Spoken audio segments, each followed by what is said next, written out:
Hello, and welcome to another edition of the Book Review Blog. I am your book reviewer, and today we're going to review the book Gone Girl by Gillian Flynn. Um, I'm sure this is a very popular book. It just came out last year, I believe, and as far as I know, people are like, I've read this, I love it, I couldn't put it down, so I'm like, okay, we'll try it and see what we think. So here we go. It is a book about a couple who are named Nick Dunn and Amy Elliott was her maiden name, but Amy Elliott Dunn. And they live in Missouri on the Mississippi River, and they've been married for 5 years. And it's about it's July 5th, I believe, 2012. And the night before their anniversary, so I guess the 4th of July, they had a really big argument. And it kind of goes into what they were arguing about in the book. But the morning of their anniversary, Nick notices that he wakes up. Amy is downstairs making breakfast. They have words. And he leaves to go to work at, I believe, 7:30.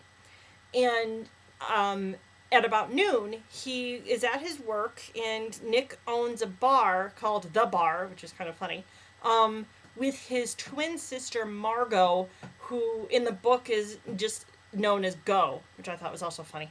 And then Nick gets a call from a neighbor saying, hey, your front door is wide open and your cat's out.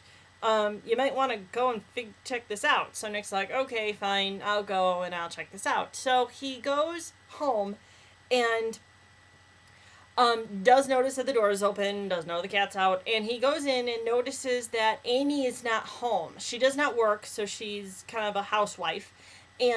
But he notices that something is wrong. Like she had an iron out, ready to do some ironing. The iron was still plugged in. She had a tea kettle on, ready to make some tea. That was on, and it was burning and, going nuts. So the whole house is disheveled, and he's like, something really happened. Something went wrong. And so he calls the police, saying that something's wrong with my house, or my wife might have been taken. And so the police come and they deal with the situation, of course, like a missing person or an abduction. So then, as that's happening in the book, you also get a clue into Amy's diary. And, first it starts out as Amy Elliott when she originally meets Nick. And then when they get married, then it's Amy Elliott Dunn. And it starts off in, I believe, like 2005 when they meet. And then you just learn about their relationship and how they, came to get married and where they, because they, when they got married, they were living in New York because that's where she's originally from. Her parents are writers, and they've written a book series called The Amazing Amy, which is, of course, named after her. And so she is a child of wealth and privilege, and she has a trust fund, and she's a very beautiful girl, and she's just really used to having things done for her, and she's like, yeah, I'm Amazing Amy. I'm recognized all over the country and all over the world for it, and, I'm just kind of dealing with that. So that's a little bit into her life and what's going on with that. And then going back to Nick, the police are, thinking, okay, first we're on your side. We're really wanting to help you because we don't know if this is an abduction yet or if this is a homicide.